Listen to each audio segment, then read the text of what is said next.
boa tarde a todos, meus irmãos. Sejamos todos muito bem-vindos nessa casa de Jesus. Neste primeiro momento, antes de iniciar o nosso estudo dessa tarde, como é de costume, vamos nos desligar dos nossos problemas lá fora, para podermos melhor nos conectar com esses benfeitores espirituais que prepararam esse ambiente com muito amor para nos receber.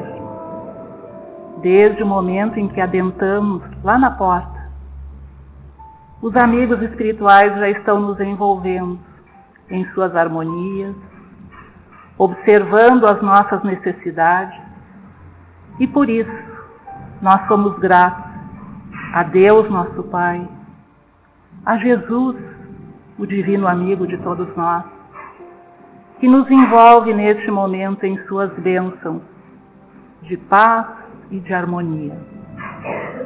Te pedimos, Jesus amigo, que tu possas estar ao lado de cada um de nós, nos auxiliando no nosso raciocínio, para que nós possamos absorver mais uma vez os teus ensinos que são trazidos à luz da doutrina espírita.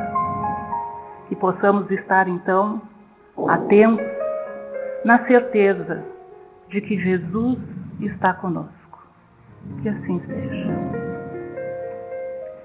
Então, para a tarde de hoje, nós vamos fazer um breve estudo que está lá no capítulo 18 do Evangelho segundo o Espiritismo, muitos os chamados e poucos os escolhidos. Kardec coloca lá no primeiro item desse estudo a parábola da festa das bodas. Então nós vamos fazer uma breve análise a respeito disso. Não podemos nos aprofundar muito porque o tempo não nos permite, mas já poderemos ter uma ideia do que nós podemos assimilar, o que nós podemos entender a respeito dessa parábola. Então, uma parábola do festim, tem algumas traduções do Evangelho, que é a parábola das núpcias, parábola da festa das bodas, que vem a ser tudo a mesma coisa. A parábola, o que é? É um método que é empregado num discurso, por meio do qual sempre as verdades morais ou religiosas são ilustradas pela analogia, pela comparação com fatos comuns da vida cotidiana. Então, Jesus, como o grande pedagogo, o mestre dos mestres, ele usa muito desse instrumento, para trazer os seus ensinos.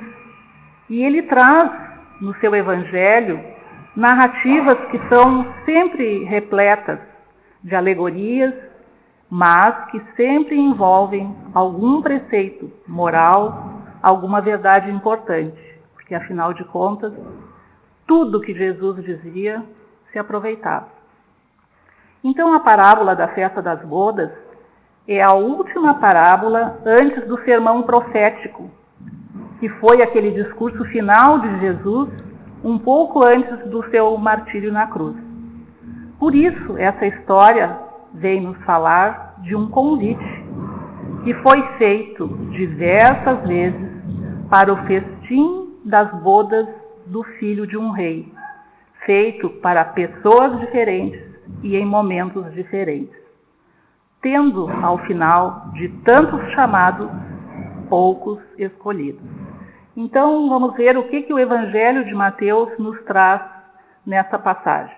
Ele diz assim: falando ainda por parábolas, disse-lhes Jesus: o reino dos céus se assemelha a um rei que, querendo festejar as bodas de seu filho, despachou seus servos a chamar para as bodas os que tinham sido convidados. Estes, porém, recusaram-se a ir. O rei despachou outros servos, com a ordem de dizer da sua parte aos convidados: preparei o meu jantar, mandei matar os meus bois e todos os meus cevados, que são aqueles animais para engorda, para servir no banquete. Tudo está pronto, vinde às bodas. Eles, porém, sem se incomodarem com isso, lá se foram, um para a sua casa de campo, outro para o seu negócio. Os outros pegaram dos servos e os mataram, depois de lhes haverem feito muitos ultrajes. Sabendo disso, o rei se tomou de cólera e, mandando contra eles seus exércitos, exterminou os assassinos e lhes queimou a cidade. Então ele disse a seus servos: o festim das bodas está inteiramente preparado, mas os que para ele foram chamados não eram dignos dele. Ide, pois, às encruzilhadas e chamai para as bodas todos quantos encontrardes. Os servos então saíram pelas ruas e trouxeram todos os que iam encontrando, bons e maus. A sala das bodas se encheu de pessoas que se puseram à mesa. Entrou em seguida o rei para ver os que estavam à mesa e, dando com um homem que não vestia a túnica nupcial, não estava trajado de acordo com aquele banquete, ele diz: meu amigo, como entraste aqui sem a túnica nupcial? O homem guardou silêncio. Então disse o rei à sua gente: atai-lhe as mãos e os pés e lançai-o nas trevas exteriores. Aí é que haverá prantos e ranger de dentes, porquanto muitos há chamados, mas poucos escolhidos. Então, essa é a passagem narrada por Mateus, lá no seu capítulo 22 do Evangelho. E aí, nós aqui, num primeiro momento, podemos até achar estranha essa narrativa, né? Se formos interpretar literalmente, né, no sentido das palavras que estão aqui colocadas. Mas nós sabemos que as palavras são mortas. É o espírito da letra que vai vivificar essa narrativa. E aí a gente fica pensando, mas por que essa dificuldade desse rei? Chamando para uma festa, os convidados não querem participar e, não ainda satisfeitos com isso, matam os emissários que vieram lhes convidar. Então nós vamos assim, primeiramente, lembrar que a parábola foi narrada no momento em que o Cristo se encontrava lá em Jerusalém com as pessoas ligadas à nação judaica. Por isso, então, é que nós vemos tantas simbologias que nós precisamos decifrar para o nosso entendimento.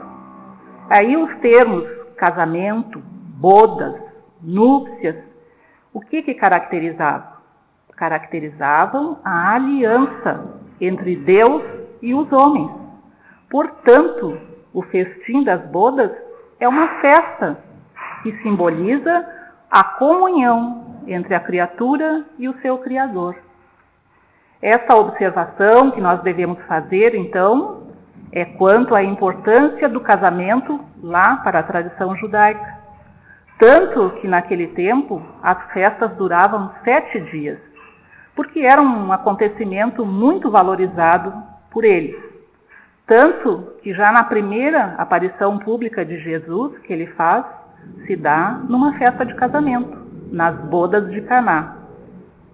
E nessa parábola, o festim das bodas simboliza o reino dos céus, isto é, aquele estado de plenitude que se alcança através da marcha evolutiva.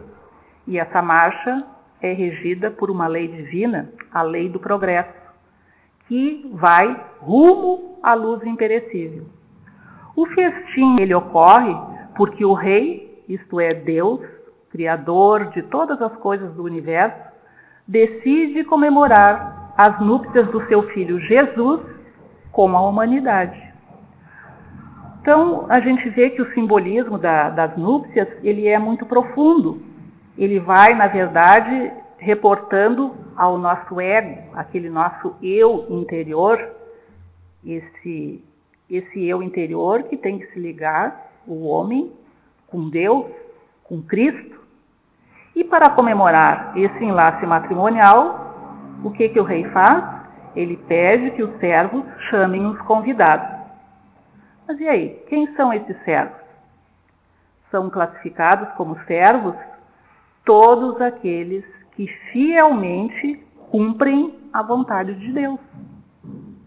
Na história da humanidade, em vários pontos da Terra, muitos servos ou homens de bem se fizeram e ainda se fazem conhecidos por meio de palavras ou atos em prol das obras de Deus.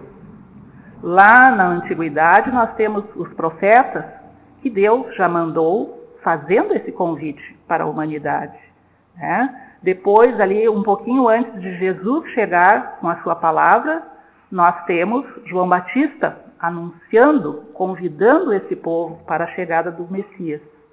Depois, tem os apóstolos que foram convidados por Jesus e aceitaram, e, seguindo a sua palavra, foram perseguidos e mortos. Nós podemos ainda, com o decorrer da história, nos lembrar de um Francisco de Assis, Joana d'Arc, Gandhi, Madre Teresa de Calcutá, aqui no nosso Brasil, a Irmã Dulce, Chico Xavier. O próprio Kardec, ele é um servo que aceitou o convite e cumpriu fielmente o planejamento de Jesus. Todos eles fizeram a aliança, essa união com Deus, cumprindo as suas leis fielmente. E afinal de contas, quando vamos fazer uma ligação com um matrimônio sério, o que nós esperamos de um casamento? Fidelidade. Né? Então, esses servos são os enviados de Deus e Jesus, espíritos de grande envergadura moral, independente da crença religiosa que praticam. E as iguarias? As iguarias não são materiais. Elas simbolizam, aqui na parábola, as lições do Evangelho, os ensinos espirituais que satisfazem, que fortalecem o corpo, mas vivificam o espírito. É a farta provisão de bens para suprir todas as necessidades de fome e sede espirituais. Esse estado de plenitude espiritual, que é o reino dos céus, é o convite para todos os seres humanos. Sendo que a forma de atingir a perfeição espiritual por meio de uma festa de casamento é então a nossa união com Jesus, o nosso guia e modelo da humanidade. Então vamos lembrar que lá no primeiro convite, o rei apenas determinou a ida dos seus emissários para chamar os primeiros convidados para as bodas, e que lá eram os hebreus, um povo que já havia adotado o monoteísmo, mas eles ainda eram negligentes e indiferentes às coisas espirituais. Por isso, eles recusaram o convite, devido ainda à sua pouca evolução espiritual que fazia parte daquele povo. Essa ocasião também nos faz lembrar da primeira revelação, que foi trazida por Moisés, que os hebreus receberam, mas eles ainda estavam muito presos aos cultos e práticas exteriores. Os emissários deste primeiro convite foram os profetas, cujas palavras não foram escutadas e as suas advertências, na maioria das vezes, foram desprezadas. O segundo convite, que o rei pede aos servos, então, que expliquem aos convidados o cardápio desse banquete e os detalhes do grande acontecimento. Então, os profetas e os mensageiros fizeram os convites mais claros aos judeus, anunciando-lhes a vinda do Messias. Contudo, esses convidados preferiram cuidar das suas vidas, absorvidos pelas coisas terrenas, conservando-se indiferentes às coisas celestes. Depois do segundo convite, o rei, tomado de cólera pelo que fizeram com os seus servos, mandou contra ele os seus exércitos, exterminou aqueles assassinos e lhes queimou a cidade. No último convite, o rei então ordena a convidar a todos, pobres e ricos, ignorantes e sábios, para que todos pudessem ter acesso à boa nova e não tão somente aquele povo dos primeiros convites. Essa cólera do rei e o incêndio destruidor da cidade nos remete para outra lei divina, a lei de causa e efeito, a qual todos nós estamos submetidos. Pranto e ranger de dentes não são as penas eternas, o castigo no fogo do inferno. Porque na parábola, a figura do rei encolerizado não combina, não é admissível com a figura de Deus, que nós sabemos que é nosso Pai, amoroso, justo e bom. Deus não se encoleriza com as nossas mazelas. Ele nos conhece. Então, assim, essas cóleras atreladas às tropas e aos exércitos vão simbolizar os resultados dessa lei de causa e efeito, que podem trazer graves consequências para o espírito, quando este está agindo em discordância com as leis divinas. Então, nesse sentido, a doutrina espírita vem nos esclarecer que as provas, as expiações, na verdade, contribuem para o nosso aperfeiçoamento, que é necessário ao espírito que vai evoluir. Né? Com isso, de aprimoramento em aprimoramento, de reencarnação em reencarnação, aquele homem velho vai concedendo lugar ao homem novo, um homem mais consciente, mais pleno do seu papel de co-criador na obra divina, que somos todos nós. Assim, durante as nossas existências, Deus está sempre nos chamando para sermos cidadãos do seu reino. Ele está batendo a nossa porta, nos trazendo oportunidades a todo momento. Mas a cegueira, a surdez, aliados ao orgulho, ao egoísmo, às escolhas decorrentes do nosso livre-arbítrio, funcionam como uma barreira para essas coisas de Deus. O Mestre Jesus, ele nos ensina que dia virá em que o reino de Deus será deste mundo. Porque ele também nos disse que esse reino já está dentro de nós, mas nós precisamos cultivá-lo, deixar florescer. E isso se dará quando os homens forem regenerados pela verdade, seguindo pela estrada do progresso e da fé, com a nossa transformação interior, a nossa renovação, o despertar, a libertação e a salvação do espírito. Jesus representa a verdade que a humanidade já tem condições de assimilar, implantando esse reino de Deus dentro de cada um, a fim de que num futuro possa transformar a Terra num lugar melhor e regenerado. O processo da evolução espiritual, então, começa a partir de certo nível de entendimento e de experiências que são vivenciadas pelo espírito. Então, somente a partir desse patamar é que o homem vai poder se abrir para as verdades superiores.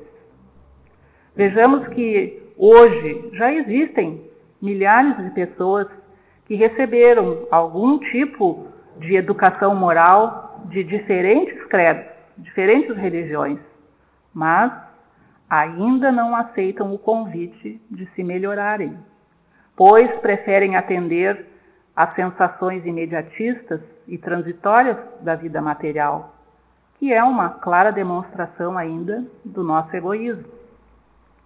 Esses são os convidados que se recusam. São as pessoas mundanas que estão se preocupando mais, ou até exclusivamente, algumas, em cuidar dos seus negócios, indiferentes aos valores espirituais. E aí, são essas escolhas que nos afastam de Deus, exatamente nesse momento em que nós nos apegamos a essas facilidades, às coisas superficiais, às conquistas terrenas, aos costumes do momento. São muitos chamamentos que nós recebemos para nos distrair desse caminho.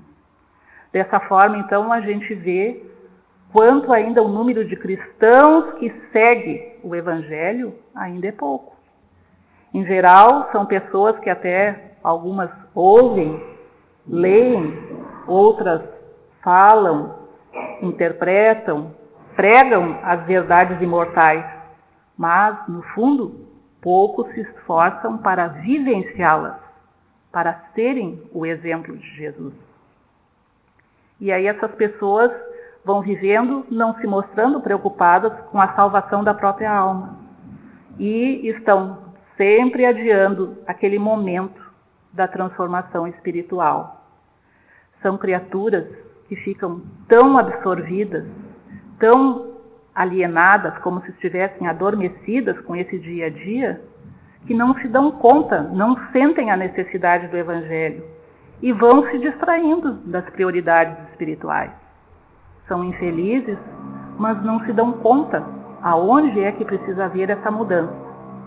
Então, para participar da festa, é preciso estar adequadamente com o traje nupcial, fazendo-se necessário que a pessoa traga um coração puro, livre de más intenções. Então, essa veste de núpcias simboliza o amor, a humildade, a boa vontade em encontrar a verdade para observá-la. E vai se tornar digno de vestir essa túnica nupcial aquele que conseguir desenvolver as virtudes, como a pureza, a mansuetude, a bondade, que são características de um verdadeiro cristão. Então, isso quer dizer que aquele que está sem a túnica deve buscar o seu aprimoramento íntimo. Porque aquele homem lá que aceitou o convite para festejar as bodas, mas não estava trajado de acordo, na verdade, ele não internalizou as normas que eram necessárias para estar presente naquele ambiente. Ele não quis pagar o preço do sacrifício para se vestir adequadamente. E aí, ele também apartou-se de Deus no exato momento em que ele seguiu por palavras, aceitou o convite, mas não por sentimentos e ações. O silêncio daquele convidado, sem a túnica, quando é abordado pelo rei, sugere a necessidade do silenciamento, isto é, o esquecimento do passado, para que, em prol do seu bem, quando o espírito possa então retornar para uma nova experiência reencarnatória. Essa ideia da reencarnação também está apoiada lá na expressão amarrai-lhe os pés e as mãos. As expressões lançar as trevas exteriores e choro e ranger de dentes podem ser interpretadas como as aparentes torturas morais na erraticidade, que é aquele intervalo entre duas encarnações, e os sofrimentos futuros numa próxima reencarnação, que na verdade não é castigo, vão atuar como instrumentos didáticos de aprimoramento espiritual. Em essência, todos os espíritos são criados simples e ignorantes, sendo destinados à perfeição, por meio dos seus próprios esforços.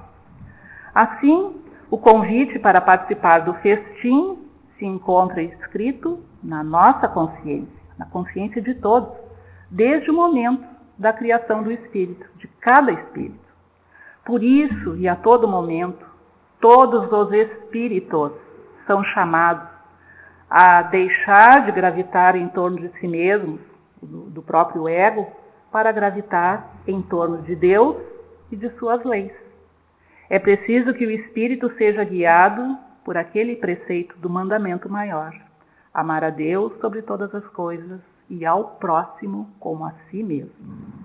Agora, os hipócritas, aqueles que são egoístas, orgulhosos, vaidosos, os falsos cristos, os falsos profetas e os oportunistas, que se mantêm ainda indiferentes ao sofrimento do próximo, todos eles serão retirados da festa, porque não estão vestindo o traje nupcial. Eles não souberam valorizar a oportunidade e se apartaram dessa possibilidade de conviver com Deus. Ou seja, de habitarem esse reino do céu. A tônica dos ensinos de Jesus é sobre a vida além da morte do corpo físico, a vida que nunca se acaba, quer o espírito esteja aqui em mundos materiais, quer ele esteja em planos espirituais. Assim, ele demonstrava como deveria ser o homem para poder um dia viver no reino de Deus, lá onde o mal não tem guarida e só o bem existe. Para isso, então, tem que desenvolver todo o seu potencial intelectual e moral, construindo esse reino de amor e sabedoria dentro de si. Nesse aspecto, todos, indistintamente, são chamados para ter acesso à felicidade, que é um atributo daqueles que já têm uma consciência pelo seu livre-arbítrio e trajam as vestes das núpcias do amor, da humildade, da boa vontade em encontrar essa verdade para segui-la. O livre-arbítrio, ele nos proporciona o poder das escolhas.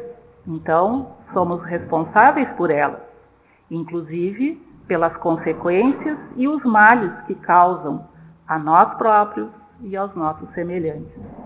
Nós não podemos simplesmente jogar a culpa nos outros ou nas circunstâncias externas, ou fugindo das nossas responsabilidades. Então é importante termos sempre em mente a lei de causa e efeito, que é o homem que escolhe aceitar os ensinamentos da palavra, a semente, o fermento da fé e pautar a sua vida sob os princípios da orientação de Jesus. Então, por isso, Jesus nos alertava a todo momento quanto à urgência de vigiarmos os nossos pensamentos, as nossas atitudes e as nossas escolhas.